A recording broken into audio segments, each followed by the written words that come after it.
Salutary, guys. The World Cup, as you know, has started. And yes, oh Canada, here I am. But anyway, let's be real. This is one funny World Cup, Kinzo. It is, I won't lie, because what has been happening really since the United States mainly were given this joint World Cup is a lot of controversies, really, bro. Like, the fans can't get in, visa issues. There's a lot of racial discrimination. We saw what happened to the referee, Omar Atan. We saw how a number of players and countries were treated at the airport, the Senegalese, Uzbekistan, the sniffer dogs. So much going on. It might cost FIFA a lot of money because there are over 100,000 tickets in a number of stadiums that are yet to be sold. So this World Cup is quite funny, bro. The hype is not really there, but it's about to start. But Kinzo, I'm not sure we are going to really enjoy this World Cup like USA '94. Well, for me, I feel to differ. Right. And the reason why I say that is that I don't think there's any World Cup that hasn't been controversial. Just look at the last World Cup. There were so many issues around Qatar's human rights record Yeah. and Russia with in 2018 as well. Putin as well. Yeah, remember South Africa 2010? They didn't believe that all the stadiums would be ready on time and all that. So there's always been controversy around World Cup. It's part of the the hype of the World Cup. Once the football starts, True. once football starts playing, everybody forgets about it and all that. And to be honest with you, what has Yankee done that we didn't expect them to do? But we never saw this in Russia and Qatar where they didn't allow No. fans or the referee come in Yes. because the referee is from a certain country or because fans are from a certain. Yes, The politics is a bit too much. No, I don't think so because the World Cup is one of the biggest microphones in the world. Right. The amount of eyes you have on the World Cup, you're talking about 3-4 billion people are going to watch this. If any government wants to send a message, the platform of the World Cup is the largest place to send a message to. So Yep. it's part and parcel of it. We're human. We're dealing with these issues. Yeah. The World Cup is the largest entertainment platform in the world. So politicians, being who they are, would always exploit that. But I can guarantee you, if the first ball is kicked, everybody goes back onto the pitch. Mexico, South Africa is kicking off very soon. Which brings me to my point. You're right. The world is always listening and watching, especially if a politician or a leader is in charge of or the presiding president of that country. And in 1978, Kinzo, something crazy happened. Especially, in fact, let's go 2 years back. 1976, General Videla took over the military junta, military dictator, putting all his political opponents in concentration camps. We heard of killings and whatnot. And somehow, some way, FIFA awarded Argentina the World Cup right to host. And yeah, some say it was a lot of propaganda and sports washing. That was the way Videla was able to clean the image of Argentina. And we saw the controversies in that World Cup. Argentina got into the semifinals and they needed to beat Peru, for example. And Peru had played Netherlands, drawn Netherlands, and won their game. They were really strong. And the only way Argentina could get into the final was beating Peru by 4 goals or more. And guess the score, 6-0. Some were saying match fixing was also involved in that World Cup. It was never investigated. So much propaganda around it. I have a feeling that this one that Yankees is doing this way, they might just soil the image of Canada and Mexico, who have been relatively quiet in all this. So I don't know, man. Guy. I mean, I don't think you can compare both to that. The Argentine team of 1978 had a lot of stars. Kempes. I mean, Mario Kempes comes to mind. And they were in those days of the level of the best European teams at the time. Yeah, he was even playing in Valencia at some point. So yeah.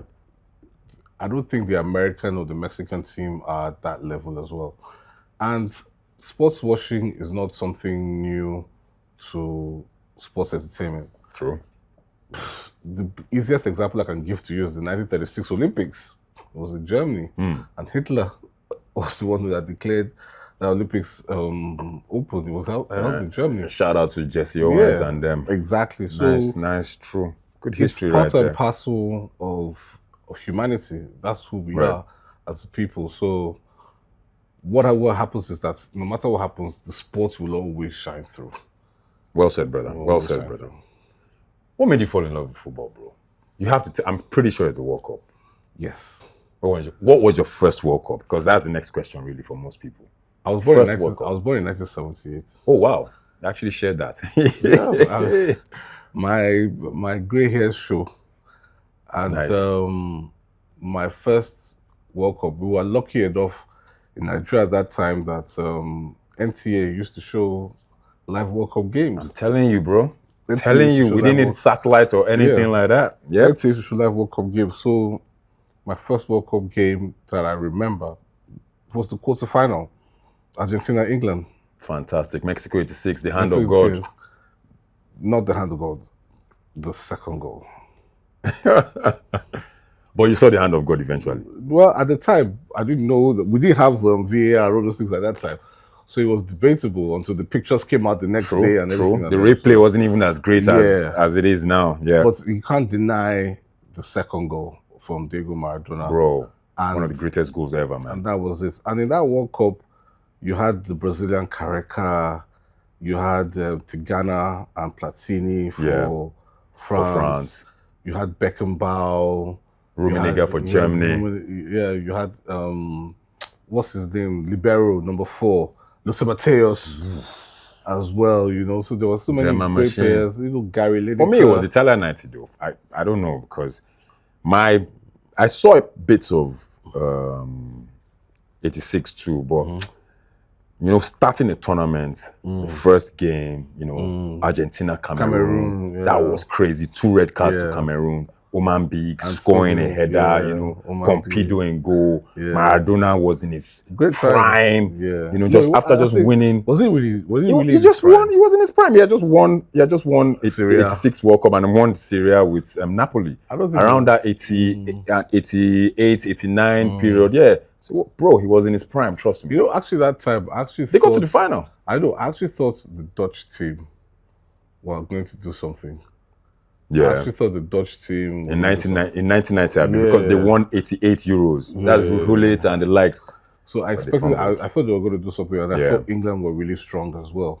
And they were really strong in that one. Yeah, because I'm a Newcastle fan, and Bobby Robson was the coach then. True. So he was. You're right. I expected that a lot. I enjoyed that tournament because I was rooting for Cameroon. Yeah, but my second most memorable World Cup was the '94 when Nigeria went. Yeah, absolutely. That was the time that I stayed up to watch. And some crazy times too. I missed the first game. That was so painful. I missed Bulgaria. Against Bulgaria. I was in boarding house, man. I couldn't believe it. They didn't allow us to leave the hostel, man. I couldn't believe it. I couldn't believe it. So those stand out for me as key memories from the World Cup. But of course, I've enjoyed it ever since. There'll be some bad ones. '98 when we got through.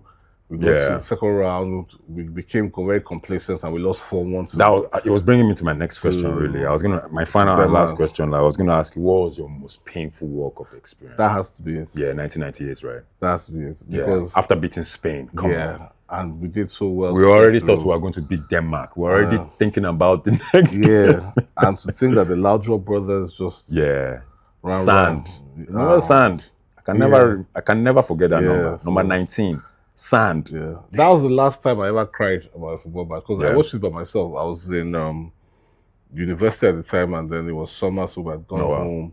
I was staying with my sister at the time, and she had gone out, and there was nobody. So just me at home watching it, and it was a really, really painful experience. And I really shed a tear that day, and I said, I'm never going to cry about football ever. No, it was USA 94 against Italy when we lost in the second round. Yeah, that was that one was very painful. It was an experience because we had it. We were almost there. It was an experience. I still have something a bit against Cerezo. If we had got over that hurdle, I honestly believe we would probably have gone all the way. But I don't know all the way. We were really strong. I don't know if we could have beaten that Brazil team with Romario. Well, I mean, that's why I said all the way we would have gotten to the final. I don't know if we would have beaten that Brazilian team. Maybe not, yeah. But we would have gone all the way. Yo, Kinzo, thanks for coming. Sabali Studios, off-site. We came to this beautiful, lovely setting. Thank you for having me. The art. Yo. Thank you for having me. I just want to say that you're doing a really great thing. Thanks, G. I wish you all the success. I think it's a beautiful thing that you're doing. Nice. You're bringing the football closer to everybody else, and you're making it more interactive for everybody. So I wish you nothing but the best. And if you ever need me, big ups, G. Big ups. Thank you so much. You guys heard it here first. The Sabali Studios. We've done it again. The World Cup is here. Get in.